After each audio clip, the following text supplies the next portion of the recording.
Alternating current इस chapter में हमने अब तक पढ़ा है, सारा थ्योरी अब तक पढ़ लिया हमने। अब इसके ऊपर कुछ प्रॉब्लम्स करेंगे, कुछ बातें याद रखनी होगी हमें कि किस तरह से एसी हम लगाते हैं अलग अलग कंपोनेंट्स में, तो उसको कैसे हम डिनोट करेंगे, तो उसको देखा जाए। तो आइए सब लोग ध्यान दीजिए। तो अगर हमें दिया है if the inductor has inductance 0.5 millihenry and its coil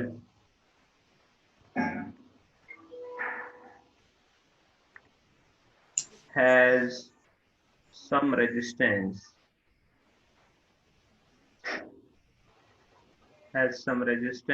of 5 ohm. Find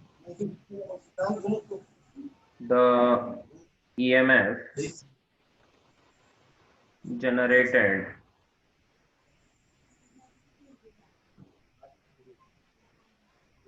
in the inductor when current is applied as I is equals to 5 sin 2 pi t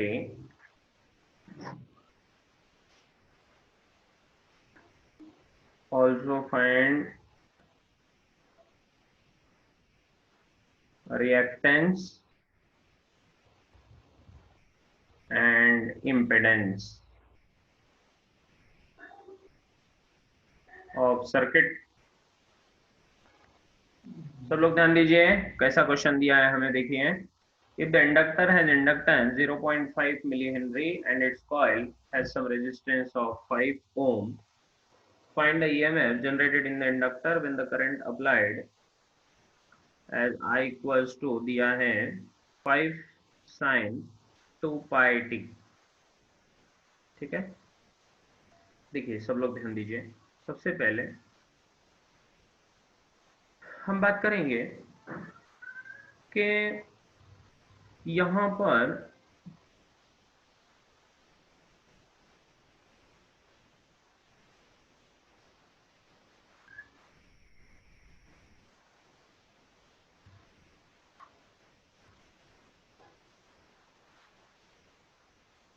given लिख दो। पहले क्या क्या गिवन है उसको हम लिख देंगे।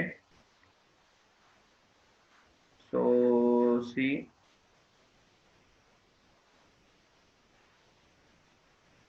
सबसे पहले बेटे अगर देखा जाए तो इंडक्टर का इंडक्टेंस 0.5 मिली हेनरी दिया है, मतलब एल दिया है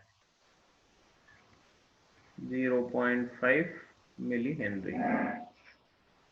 तो एक्चुअली इंडक्टर तो एक ही है, लेकिन इसका जो कॉइल है उसको कुछ रेजिस्टेंस है। इसका मतलब मैं बोल सकता हूं कि अगर हमने सर्किट को जिस तरह से ड्रॉ किया कि ये इंडक्टर है और उसको सीरीज में रेजिस्टेंस लगा दिया है, ऐसा मान सकते हो आप, और इसको एसी लगा दिया।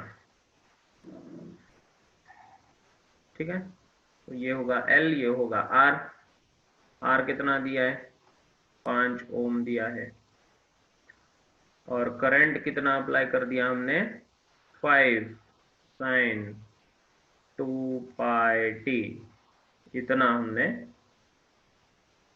करंट अप्लाई कर दिया। तो आपको पूछा है कि find the EMF generated in the inductor when current applied as I equals to 5 sine 2 pi t. तो आपको पता है इंडक्टर में ईएमएफ जो जनरेट होता है, बैक ईएमएफ, तो वो होता है -L di/dt। याद है आपको? तो हम लिख सकते हैं कि बैक ईएमएफ जो प्रोड्यूस होगा this is equal to minus L, L कितना है 0.5 मिली, मतलब 0.5 into 10⁻³ into d by d t of I, I मतलब कौन है 5 साइन 2πt, इतना आसान है देखें, राइट। तो ये बन जाएगा -5 इंटू 10⁻⁴, और ये बन जाएगा इंटू 5 साइन का बन जाएगा cos 2πt डिवाइड बाय 2π, है ना। तो इस तरह, तो ये 5 into 5 25 divide by 2π into 10⁻⁴ cos 2πt, and this will be the back EMF जो आपके इंडक्टर में प्रोड्यूस होगा। Is it clear, right. तो इस तरह से इस पहले का आंसर आपको मिल जाएगा।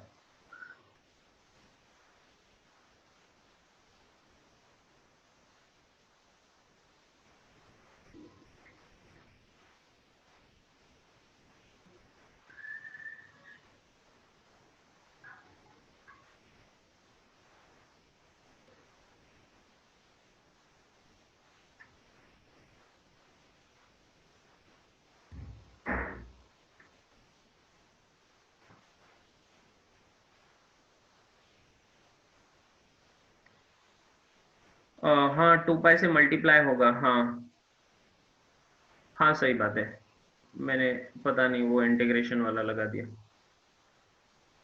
कल इंटीग्रेशन पढ़ा रहा था ना। हाँ इंटू 2π हो जाएगा भाई, सही बात है। तो ये इंटू 2π, ठीक है। तो 50π -50π इंटू 10⁻⁴ डिवाइड नहीं होगा, हाँ 2π मल्टीप्लाई हो जाएगा।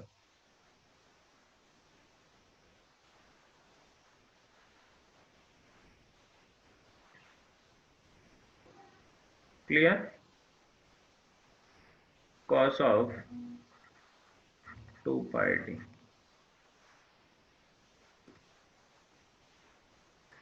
Right, you are right.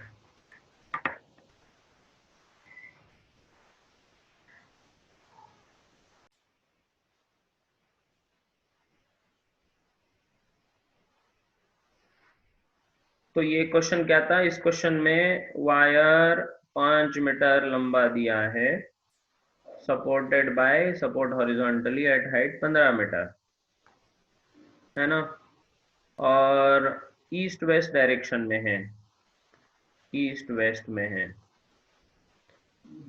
It is released and it falls. Find the EMF induced in the wire if horizontal magnetic field of Earth is 3.6 into 10⁻⁵।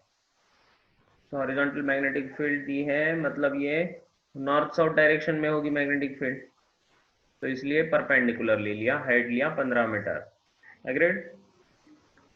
अब ये रॉड जैसे नीचे फॉल होगा, तो जब यहाँ पर आएगा तब इसका वेलोसिटी ढूंढ लेंगे, मोशनल ईएमएफ बनेगा BLV, और V कैसे ढूंढेंगे हम, velocity bye equations of motion, है ना, v² - u² equals to 2as, v है आपका v² - u0 और 2gh, g है 10, h है 15, यहाँ से वेलोसिटी मिल गया √300, और फिर जो भी वेलोसिटी आया उसको पुट अप कर देंगे तो आंसर आपका आ जाएगा। क्लियर, तो इसका आंसर बहुत सारे लोगों का आया है 9/500√3। ओके, हर्षवर्धन का है 311.76 इंटू 10⁻⁵। हाँ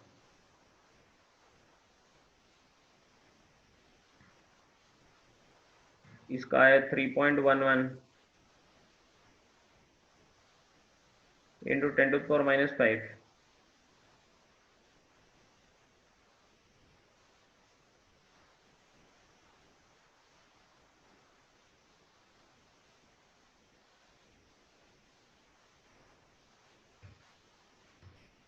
311 सही बात है, 311 पॉइंट जो भी है इंटू 10⁻⁻5,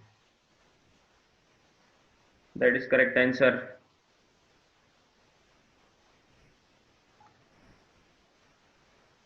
ये पहले वाले क्वेश्चन में बेटे रह गया था फाइंड रिएक्टेंस, रिएक्टेंस ढूंढना था और इम्पेडेंस ढूंढना था, ठीक है। तो रिएक्टेंस और इम्पेडेंस कैसे ढूंढेंगे हम, आसान है।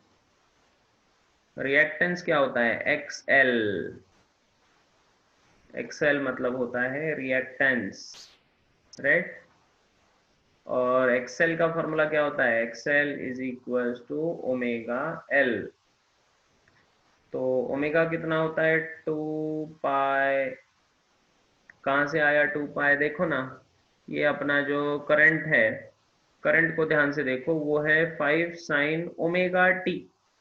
तो ओमेगा कितना हुआ 2 पाई ना, ये समझे, कंपेयर करके 5 sin 2πt है वो, तो वो होता है I0 sin⁻t।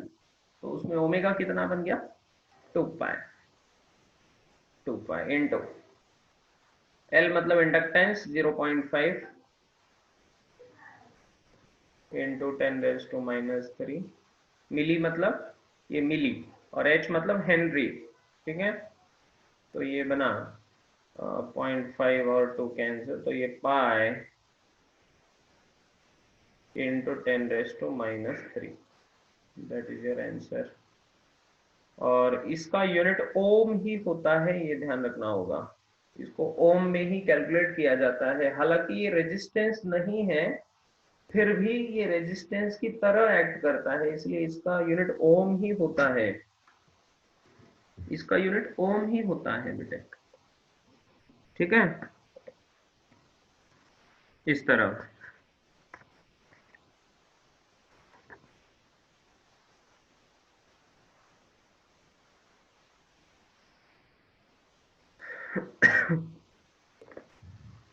और इम्पेडेंस भी पूछा है, इम्पेडेंस याद है आपको,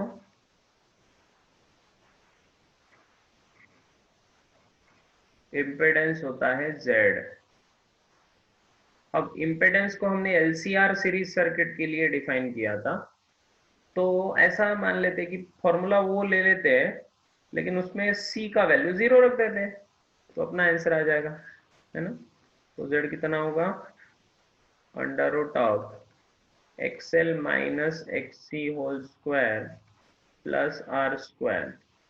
तो इसमें XC का वैल्यू 0, तो मैं इसको रख दूंगा XL² प्लस R², ये बनेगा आपका इम्पिडेंस। तो क्या इम्पिडेंस यहाँ से कैलकुलेट हो सकता है, बिल्कुल बड़े आराम से, है ना।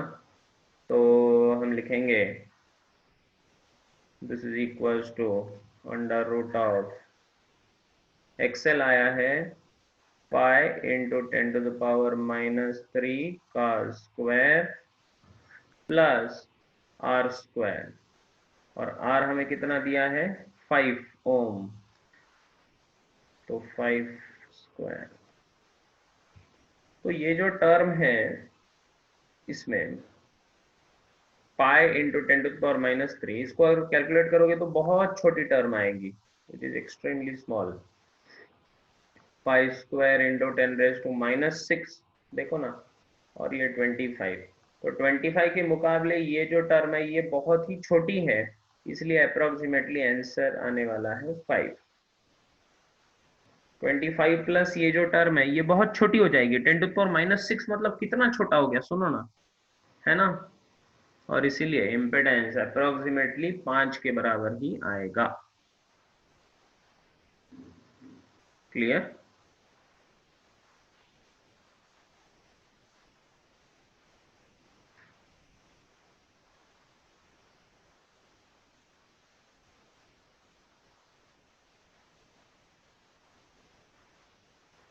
तो इस तरह से हमने रिएक्टेंस और इम्पेडेंस को भी ढूंढ लिया इस क्वेश्चन में।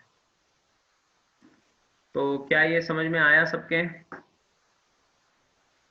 ठीक है।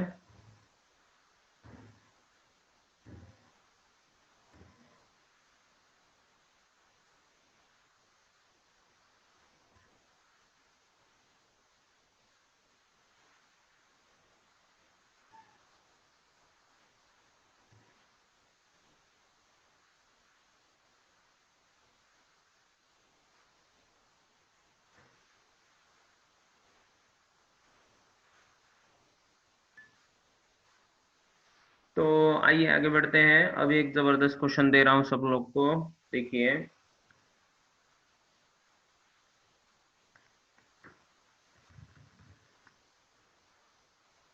तो इस क्वेश्चन को सब लोग करके बताइए, फिर हम मान जाएंगे। ठीक है, देखिए क्या क्वेश्चन है। सो आपको दिया है एसी सर्किट में resistance in AC circuit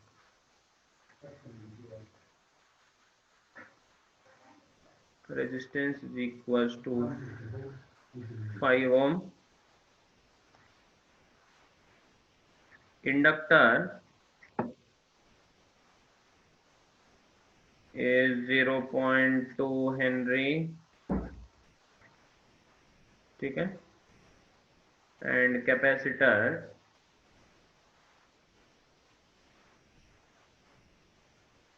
is of 25 microfarad are in series। ये सारे सीरीज में हैं। across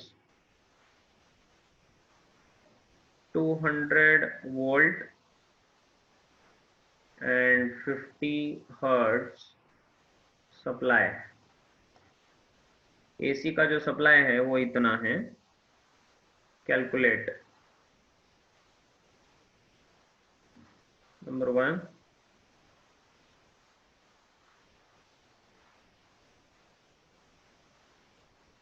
inductive reactance. Number 2, capacitive reactance. Number 3, impedance.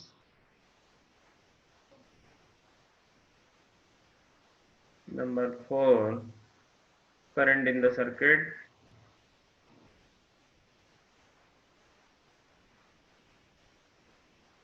Number 5, voltage across each component.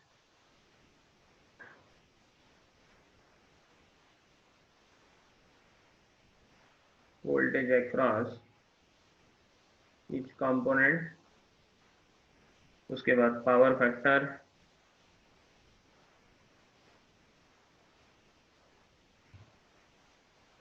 उसके बाद power dissipated in the circuit.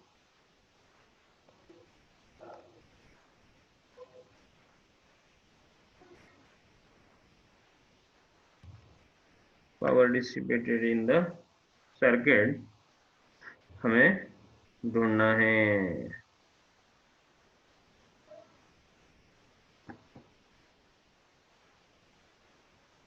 तो चलिए, इन one cycle, obviously इन one cycle की बात करेंगे। ठीक है, इतनी सारी चीजें ढूंढनी है, देखते हैं कौन कौन कर पाता है इसको।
तो चलिए शुरू हो जाइए फटाफट।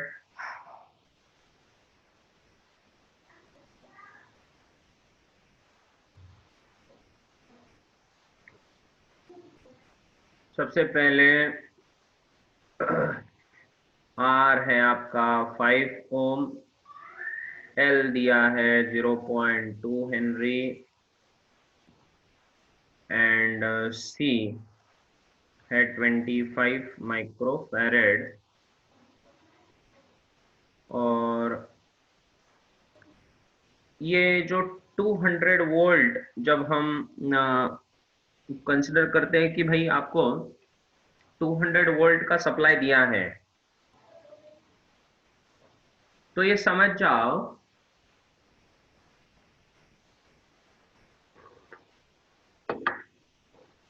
कि जो रीडिंग लिखा रहता है 200 वोल्ट, तो ये रहता है आरएमएस। आरएमएस आरएमएस दिया है आपको 200 वोल्ट, ये समझ जाना है। जब भी आपको कहेंगे कि AC has a supply voltage 200 volt, तो समझ जाना कि वो आरएमएस का वोल्टेज दिया है, न कि पीक ईएमएफ। पीक ईएमएफ कभी दिया नहीं जाता until and unless it is specifically mentioned in the question। Question में जब तक मेंशन नहीं है तब तक आपको पीक ईएमएफ उसको कंसिडर नहीं करना है। और फ्रीक्वेंसी कितना दिया है? 1050 हर्ट्ज। चलिए इंडक्टिव रिएक्टेंस की बात करते हैं। सबसे पहला इंडक्टिव रिएक्टेंस एक्सएल होता है ओमेगा एल, जो होगा 2 पाई एन एल। कोई कैलकुलेशन मैं नहीं करने वाला, एन पता है, एल पता है, फटाफट फाइंड आउट कर लो। दूसरा एक्स सी, कैपेसिटिव रिएक्टेंस, एक्स सी होता है 1 अपॉन ओमेगा सी, तो 1 अपॉन 2 पाई एन सी। कैलकुलेशन, सभी कैलकुलेशन आप करो, मैं कोई कैलकुलेशन नहीं करूंगा। थर्ड इम्पिडेंस जेड होता है under root of XL minus XC whole square plus R square. तो एक्सएल पता है, एक्ससी पता है, आर पता है, सब ऊपर दिया हुआ है, बस कैलकुलेट करना है फटाफट। Next current in the circuit. अब करंट इन द सर्किट का मतलब क्या होता है ना, इसको समझना पड़ेगा। करंट इन द सर्किट का मतलब होता है, हम बात कर रहे हैं आरएमएस करंट की।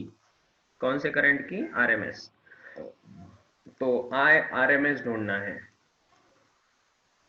RMS is equals to E RMS upon Z, बात खत्म।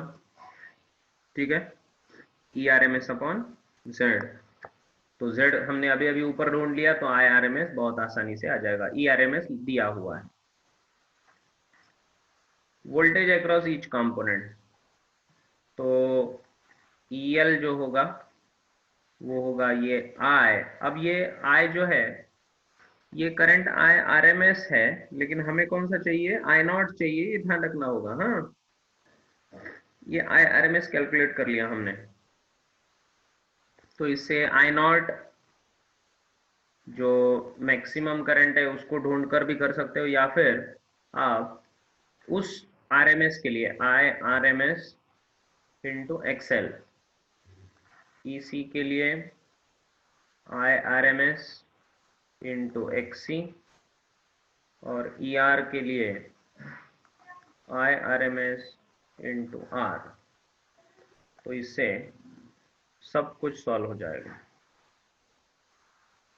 और उसके बाद बोला है फिर power factor and power dissipated.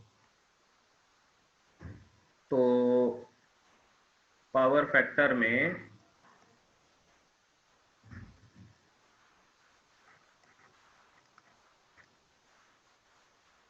Power factor होता है cos फाई। ये cos फाई बड़ा इंपॉर्टेंट है, इसको जरा ध्यान रखना। ठीक है, ये होता है r by Z. r by Z से इसका आंसर आ जाएगा। और लास्ट पावर डिसिपेटेड। ठीक है, तो power dissipated is IRMS into ERMS into cos phi। तो IRMS पता है, ERMS पता है, cos phi पता है ऊपर से, तो power dissipated in one cycle answer आ जाएगा। कुछ समझ में आया? ठीक है।